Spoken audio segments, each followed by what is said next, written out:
Перед Новым годом, значит, мужик пошел в лес за елочкой. Пришел, выбирал долго, нашел красивую, пушистую такая елочка стоит.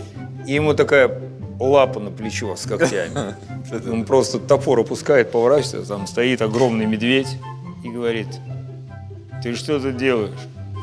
Он говорит: вот за елочкой пришел к Новому году, праздник детям сделать. Понимаю. Бери березу. Тот говорит: ну как, ну не принято, у нас надо елочку ставить, бери березу. Он говорит: ну как, ну медведь, ну как березу-то, ну у всех елки, а у меня, ну дай хоть сосну. Он говорит: ладно, сосни и бери березу.